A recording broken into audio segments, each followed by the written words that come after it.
ओम शांति। आज 17/4/2024 प्रातः मुरली बाप दादा मधुबन से महावाक्य। ये वंडरफुल पढ़ाई बेहद का बाप पढ़ाते हैं। बाप और उनकी पढ़ाई में कोई भी संशय बच्चों को नहीं आना चाहिए। पहला निश्चय चाहिए कि हमें पढ़ाने वाला कौन। प्रश्न: तुम बच्चों को निरंतर याद की यात्रा में रहने की श्रीमत क्यों मिलती है?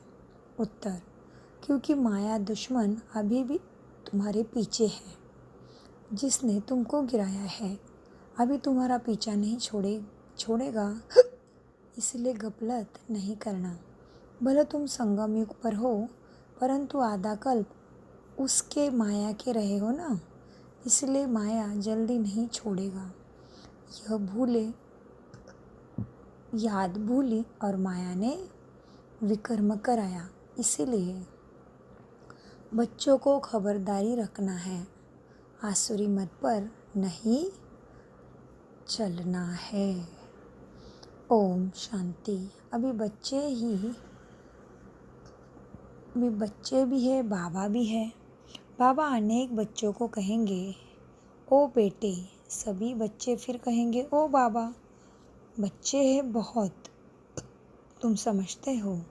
ये ज्ञान हम आत्माओं के लिए ही है। एक बाप के कितने ढेर बच्चे हैं, बच्चे जानते हैं। बाप पढ़ाने आए हैं। वो पहले बाबा है, फिर टीचर है तुम्हारा, फिर गुरु है। अब बाप तो बाप ही है। फिर पावन बनाने के लिए याद की यात्रा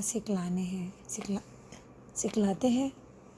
और यह भी बच्चे समझते हैं कि यह पढ़ाई वंडरफुल है। ड्रामा के आदि मध्य अंत का राज बाप के सिवाय कोई बता ना सके, इसलिए उनको बेहद का बाप कहा जाता है। यह निश्चय तो बहुतों को जरूर बैठता है। इसमें संशय की कोई बात नहीं। इतनी बेहद की पढ़ाई बेहद के बाप के सिवाय कोई ना पढ़ा सके। बुलाते भी है, बाबा आओ हमको पावन दुनिया में ले चलो, क्योंकि यह पतित दुनिया है ना। पावन दुनिया में ले जाते हैं बाप। वहाँ थोड़े ही कहेंगे बाबा आओ पावन दुनिया में ले चलो। कोई नहीं पुकारेगा। बाबा कहते हैं बच्चे जानते हैं हम आत्माओं को वह परमात्मा शिव बाबा बाप है, तो देह का भान टूट जाता है। आत्मा कहती है वो हमारा बाप है। अब यह तो निश्चय रहना चाहिए बरोबर, बाप के बगैर कोई इतनी नॉलेज दे नहीं सकता जिससे हमारी सद्गति होती है। पहले तो यह निश्चय बुद्धि चाहिए। निश्चय भी आत्मा को बुद्धि में होता है। आत्मा को यह ज्ञान मिलता है हमारा यह बाबा है। यह बहुत पक्का निश्चय बच्चों को होना चाहिए। मुख से कहना कुछ भी नहीं है। हम आत्मा एक शरीर छोड़ दूसरा लेती है। आत्मा में ही सब संस्कार है। अब तुम बच्चे जानते हो बाबा आया है, हमको ऐसा पढ़ाते हैं, कर्म सिखलाते हैं। जो हम इस दुनिया में अभी आएंगे नहीं, वह मनुष्य तो समझते हैं कि इस दुनिया में आना है। तुम ऐसे नहीं समझते हो। तुम यह अमर कथा सुन अमरपुरी में जाते हो, तो अपने आप को चेक करना है कि हम अमरपुरी जाने इतना पुरुषार्थ करते हैं, बाबा के श्रीमत पे चलते हैं। अमरपुरी अर्थात जहाँ सदा अमर रहे। सत्ययुग त्रेता है अमरपुरी। बच्चों को कितनी खुशी होनी चाहिए। ये पढ़ाए सिवाय बाप के और कोई पढ़ा ना सके। बाप हमको पढ़ाते हैं। जो टीचर है वो ऑर्डिनरी मनुष्य है। यहाँ तुम जिसको पतित पावन दुख हरता सुख करता कहते हो, वह बाप अब सम्मुख पढ़ा रहे हैं। सम्मुख होने बगैर राज्यों की पढ़ाई कैसे पढ़ाएंगे? बाप कहते हैं, तुम स्वीट बच्चों को यह पढ़ाने आता हूँ, पढ़ाने के लिए इनमें प्रवेश करता हूँ। बरोबर भगवान वाच भी है, तो ज़रूर उनको शरीर चाहिए, न सिर्फ मुख परंतु सारा शरीर चाहिए। खुद कहते हैं, मीठे मीठे रूहानी बच्चों, मैं कल्प कल्प पुरुषोत्तम संगम युगे साधारण तन में आता हूँ। बहुत गरीब भी नहीं, बहुत साहूकार भी नहीं, साधारण है। यह तो तुम बच्चों को निश्चय होना चाहिए। वह हमारा बाबा है और हम उसके बच्चे आत्मा है। हम आत्मा को बाबा है, हम आत्माओं का बाबा है। सारी दुनिया के जो भी मनुष्य मात्र की आत्माएं हैं, उन सब का ये बाबा है। इसीलिए उनको बेहद का बाबा कहा जाता है। शिव जयंती मनाते हैं, उसका भी किसी को पता नहीं। कोई से भी पूछो शिव जयंती कब से मनाई जाती है, तो कहेंगे परंपरा से। वह भी कब से, कोई डेट तो चाहिए ना। ड्रामा तो अनादि है, परंतु एक्टिविटी तो ड्रामा में होती है। उनकी तिथि तारीख तो चाहिए ना। यह तो कोई भी नहीं जानते। हमारा शिव बाबा आते हैं, उस लव से जयंती नहीं मनाते। नेहरू की जयंती उस लव से मनाएंगे, आंसू भी आ जाएंगे। शिव जयंती का किसी को भी पता नहीं। अभी तुम बच्चा अनुभवी हो। अनेक मनुष्य है जिसको कुछ भी पता नहीं। कितने मेले लगते हैं, वहाँ जो जाते हैं वो बता सकते हैं सचमुच क्या है। जैसे बाबा ने अमरनाथ का मिसाल बताया था, वहाँ जाकर देखा सच क्या होता है। दूसरे तो जो और द्वारा सुनते हैं वही बतलाते हैं। कोई ने कहा बर्फ का लिंग क्या होता है, कहेंगे सत्य है। अभी तुम बच्चों को अनुभव मिला है, राइट क्या और रॉन्ग क्या। अब तक जो कुछ सुनते पढ़ते आए हैं वह सब है अनराइटियस। गायन भी है ना, झूठी माया झूठा सब संसार। ये झूठ खंड और वह सतयुग है सच खंड। सतयुग त्रेता द्वापर पास्ट हो गया, अब कलयुग चल रहा है। यह भी बहुत थोड़े जानते हैं। तुम्हारी बुद्धि में सब ख्यालात रहते हैं। बाप के पास सारी नॉलेज है, उनको कहते हैं ज्ञान का सागर। उनके पास जो नॉलेज है वो इस तन द्वारा दे हमको आप समान बना रहे हैं। जैसे टीचर भी आप समान बनाते हैं, तो बेहद का बाप भी कोशिश कर आप समान बनाते हैं। लौकिक बाप आप समान नहीं बनाते। अब तुम आए हो बेहद का बाप के पास। वो जानते हैं मुझे बच्चों को आप समान बनाना है। बाबा जानते हैं कि मुझे आप बच्चों को आप समान बनाना है। जैसे टीचर आप समान बनाएंगे, नंबरवार तो बच्चे होंगे। यह बाप भी कहते हैं नंबरवार बनाएंगे। मैं जो नंबरवार तुम बनेंगे। मैं तो एक जैसा पढ़ाता हूँ। मैं जो पढ़ाता हूँ यह है अविनाशी पढ़ाई। जो जितना पढ़ेगा वो व्यर्थ नहीं जाएगा। आगे चल खुद कहेंगे, हम 8 वर्ष पहले कोई से ज्ञान सुना था, अब फिर आया हूँ। फिर कोई चटक पड़ते हैं, क्षमा तो है, फिर उस पर कोई तो परवाने एकदम फिदा हो जाते हैं। कोई पहरी पहन चले जाते हैं। शुरू में क्षमा पर बहुत परवाने आशिक हो पड़े। ड्रामा प्लान अनुसार भट्टी बननी थी। कल्प ऐसे होता आया है। जो कुछ पास्ट हुआ कल्प पहले भी ऐसे हुआ था, आगे फिर भी वही होगा। बाकी यह पक्का निश्चय रखो कि हम आत्मा है। बाप हमको पढ़ाते ही इस निश्चय में पक्का रहो, ना भूल नहीं जाओ। ऐसा कोई मनुष्य नहीं होगा जो बाप ना समझे। भला फारकती दे देगा तो भी समझेगा हमने बाप को फारकती दी। यह तो बेहद का बाप है, उनको तो हम कभी भी नहीं छोड़ेंगे। अंत तक साथ रखेंगे और अंत तक साथ भी रहेंगे। ये बाप तो सबकी सदगति करने वाला है। 5000 वर्ष के बाद आते हैं, यह भी समझते हो। सतयुग में बहुत थोड़े मनुष्य होते हैं। बाकी कहाँ रहेगी सारी आत्माएं? अभी तो ढेर मनुष्य हैं, तो बाकी सब शांति धाम में रहते हैं। ये नॉलेज भी बाप ही सुनाते हैं और कोई सुना ना सके, किसी की बुद्धि में बैठ ना सके। तुम आत्माओं को वो बाप है, वह चैतन्य बीज रूप है, क्या नॉलेज देंगे? सृष्टि रूपी झाड़ की रचता जरूर रचना की नॉलेज देंगे। तुमको पता था क्या कि सतयुग कब था और फिर कहाँ गया?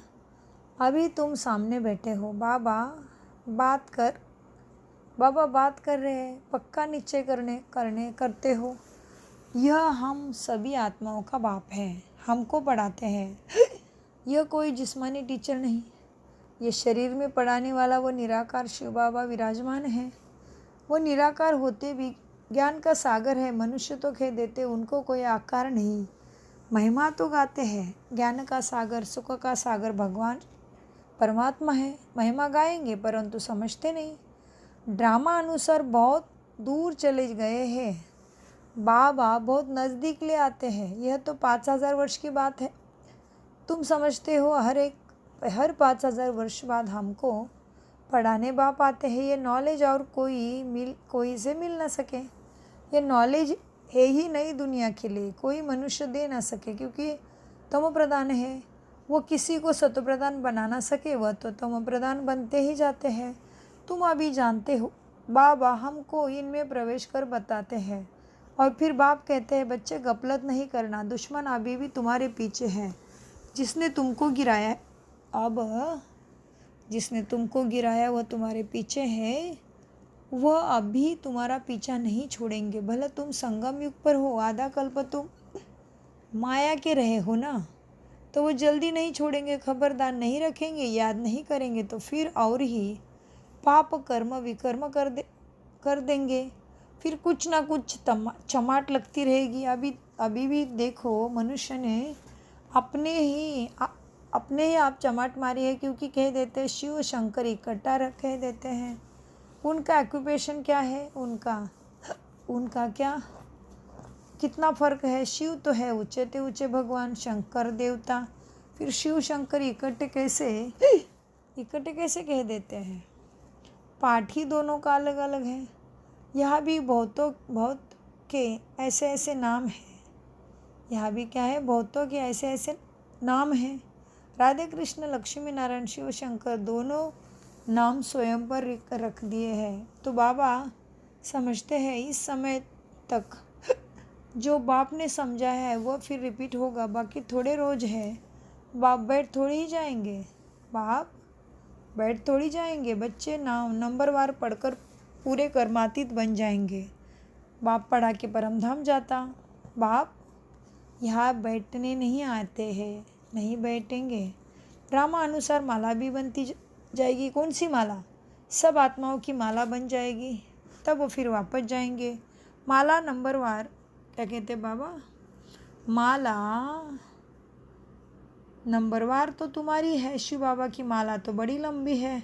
सब आत्माएं उसके बच्चे हैं, तो शिव बाबा की माला बड़ी लंबी है। वहाँ से नंबरवार आएंगे पाठ बजाने। तुम सब बाबा बाबा कहते हो, एक माला के दाने हो। सबको विष्णु की माला का दाना नहीं कहेंगे। यह बाप बैठ पढ़ाते हैं। सूर्यवंशी बनना ही है। सूर्यवंशी चंद्रवंशी जो पास्ट हो गया वह फिर बनेंगे। वह मर्तबा मिलता ही पढ़ाई से है। बाप की पढ़ाई बिगर देवी देवता पद का मर्तबा ना मिल सके। चित्र भी है, लेकिन कोई भी ऐसी क्वालिटी नहीं कहते हैं हम आप यह बनेंगे। कथा भी सत्यनारायण की सुनते, गरुड़ पुराण, सब ऐसे बातें हैं जो मनुष्य को सुनाते हैं। बाप कहते हैं यह विषय वेतरणी नदी रौरव नर्क है। खास भारत को बृहस्पति की दशा भारत पर बैठी है। वृक्षपति भी भारत को ही पढ़ाते हैं। बेहद का बाप बेहद की बातें समझाते। दशा बैठती है, राहु की दशा है, इसलिए कहते हैं दान दे तो छूटे ग्रहण। बाप भी कहते हैं इस कलयुग के अंत में राहु का दशा सब पर बैठी है। अब मैं वृक्षपति आया हूँ भारत पर बृहस्पति की दशा बिटाने। सतयुग में बृहस्पति की दशा भारत पर थी, अब राहु की दशा है। ये बेहद की बात है। यह कोई शास्त्र आदि में नहीं है, यह मैगजीन आदि में भी उन्हें समझ में आएंगे। यह मैगजीन भी उन्हें समझ में आएगी जो पहले कुछ ना कुछ समझे हुए होंगे। मैगजीन पढ़ने से वह फिर जास्ती समझाने के लिए भागेंगे, बाकी तो कुछ नहीं समझेंगे। जो थोड़ा पढ़कर फिर छोड़ देते हैं, थोड़ा भी उनमें ज्ञान का घृत डालने से फिर सुजाग हो पड़ते हैं। ज्ञान को घृत भी कहा जाता है, ज्ञान को घृत भी कहा जाता है, क्योंकि बुझाए हुए दीपक में बाप आकर ज्ञान का घृत डाल देते हैं। कहते बच्चे माया के तूफान आएंगे, दीवा को बुझा देंगे। क्षमा पर परवाने, कोई तो जल मरते हैं, कोई फेरी पहन चले जाते हैं। वही बात अभी प्रैक्टिकल में चल रही है। नंबरवार सब परवाने हैं। पहले पहले एकदम घर बार छोड़ाए परवाने बने, जैसे एकदम लॉटरी मिल गई, जो कुछ पास्ट हुआ फिर ऐसे ही करेंगे। भले चले गए ऐसे मत समझना स्वर्ग में नहीं आएंगे। परवाने बने, आशिक हुए, फिर माया ने हरा दिया तो पद कम पाएंगे। नंबरवार तो होते ही है ना। और सत्संग में कोई के भी बुद्धि में नहीं होगा। तुम्हारा बुद्धि में है, तुम्हारी बुद्धि में है। बाप से नई दुनिया के लिए नंबरवार हम सब अपने पुरुषार्थ अनुसार पढ़ते हैं। हम बेहद के बाप के सम्मुख बैठे हैं। यह भी जानते हो वह आत्मा देखने में नहीं आता, वह तो अव्यक्त चीज़ है, उनको दिव्य दृष्टि द्वारा ही देखा जाता है। हम आत्मा भी छोटी बिंदी है, परंतु देह अभिमान छोड़ अपने को आत्मा समझना यह ऊंची पढ़ाई है। उस पढ़ाई में भी सब्जेक्ट डिफ़िकल्ट होती है, इसमें तो फेल होते हैं। यह सब्जेक्ट तो बहुत सहज है, परंतु कोई को डिफ़िकल्ट फील होती है।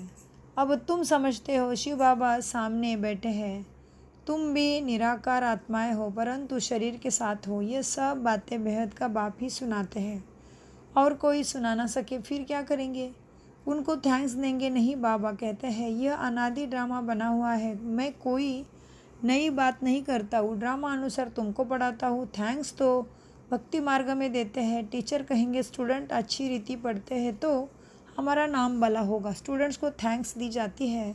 जो अच्छी रीति पढ़ते हैं पढ़ाते हैं उनको थैंक्स दी जाती है। स्टूडेंट फिर टीचर को थैंक्स देंगे। बाप कहते हैं मीठे बच्चे जीते रहो, ऐसे ऐसे सर्विस करते रहो। कल्प पहले भी तुमने सर्विस की थी। अच्छा, मीठे मीठे सिकिल बच्चों प्रति माता पिता बाप दादा का याद प्यार और गुड मॉर्निंग। रूहानी बाप की रूहानी बच्चों को नमस्ते।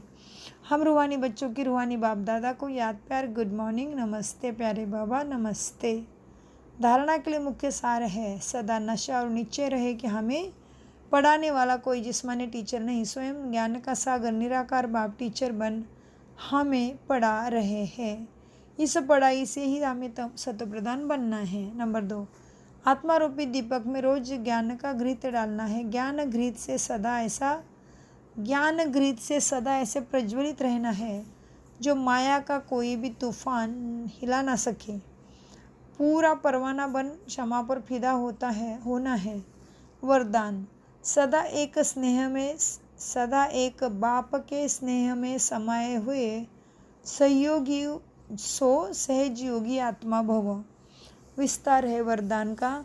जिन बच्चों का बाप से अति स्नेह है वह स्नेही आत्मा सदा बाप के श्रेष्ठ कार्य में सहयोगी होगी, और जो जितना सहयोगी होगा उतना सहज योगी बन जाता है। बाप के स्नेह में समाई हुई सहयोगी आत्मा कभी माया के सहयोगी नहीं हो सकती। उनके हर संकल्प में बाबा और सेवा रहती है, इसलिए निंदा भी करेंगे तो उसमें बड़ा आराम मिलेगा, शांति और शक्ति मिलेगी। नींद नहीं होगी।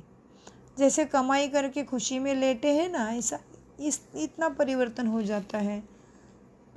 स्लोगन, प्रेम के आंसू दिल के डब्बे में मोती बन जाते हैं। ओम शांति। मीठे प्यारे बाप दादा का अनगिनत पदम गुना शुक्रिया। हम सब बच्चों का बाप दादा को गुड मॉर्निंग, ओम शांति, शुक्रिया फरिश्तों।